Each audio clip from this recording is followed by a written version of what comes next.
नमस्कार, घरची सोपी रेसिपीत आपल्या सर्वांचे स्वागत आहे।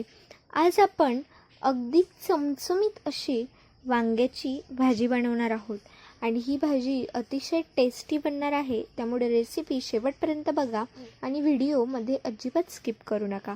तर लगेच रेसिपीला सुरुवात करू। सर्वात आधी या ठिकाणी मी अशी लांबट वांगी मार्केटमधून घेऊन आलेली आहे आणि यांना मी असं स्वच्छ धुवून घेतलेलं आहे। यांना असं 2 भागात मी कट करून घेतलेलं आहे आणि यांच्यावरती मी हळद, लाल तिखट आणि मीठ घालून घेतलेलं आहे आणि ते वांग्यांवरती मी व्यवस्थित लावून घेत आहे।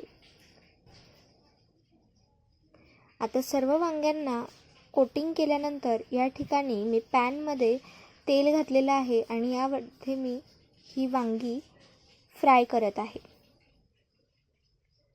त्यासाठी या ठिकाणी मी सगळी वांगी व्यवस्थित ठेवून घेतलेली आहे आणि मी आता यांना फ्राय करून घेणार आहे।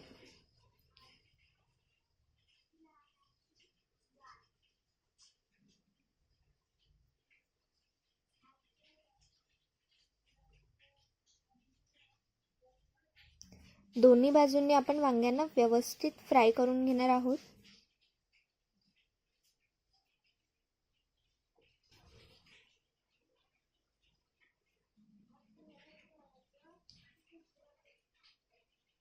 आणि फ्राय झाल्यानंतर आपण ती वांगी एका प्लेटमध्ये काढून घेणार आहोत। आता या ठिकाणी मी पॅनमध्ये तेल घालत आहे, यामध्ये मोहरी घालत आहे आणि जिरं घालत आहे। सोबत या ठिकाणी लसणाची पेस्ट सुद्धा घालत आहे।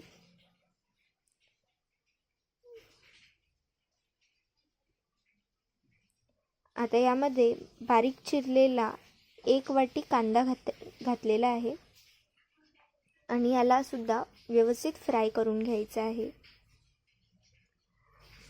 कांद्याचा रंग चेंज झालेला आहे या ठिकाणी। तर आता यामध्ये मी लाल तिखट घालत आहे, साधारणतः 2 चमचा। यामध्ये हळद, धना-जिरा पावडर आणि त्यासोबत थोडासा गरम मसाला सुद्धा घालायचा आहे। आता याला आपण व्यवस्थित परतून घेणार आहोत आणि या ठिकाणी आपण कांद्यांमध्ये त्यांना व्यवस्थित मिक्स करून घेणार आहोत। आता यामध्ये मी टोमॅटोची प्युरी घालत आहे। या ठिकाणी साधारणतः मी 1 वाटी प्युरी घातलेली आहे आणि आता आपण ती यामध्ये व्यवस्थित मिक्स करून घेणार आहोत। आता ही ग्रेव्ही आपण मिक्स करून घेतल्यानंतर या ठिकाणी तुम्ही बघू शकतात आपण यामध्ये चवीनुसार मीठ घालून घेणार आहोत आणि ते आपण ग्रेव्हीमध्ये मिक्स करून घेणार आहोत। आता मी या ठिकाणी जरासं पाणी घालत आहे ग्रेव्हीमध्ये आणि त्याला मिक्स करून घेत आहे। आता आपण या ग्रेव्हीला व्यवस्थित उकळ येऊ देणार आहोत। या ठिकाणी तुम्ही बघू शकतात उकळ आलेली आहे आणि भाजीला तेल सुद्धा सुटलेलं आहे। आता यामध्ये आपण जे फ्राय केलेले वांगी होती ती आपण यात घालून घेणार आहोत आणि ते ग्रेव्हीमध्ये व्यवस्थित परतवून बस आपली भाजी तयार। आता ही भाजी मस्त आपण सर्व करायची आणि या भाजीचा आस्वाद घ्यायचा। तर ही रेसिपी तुम्हाला कशी वाटली कमेंट करून कळवा। व्हिडिओ आवडला असेल तर व्हिडिओला लाईक करा।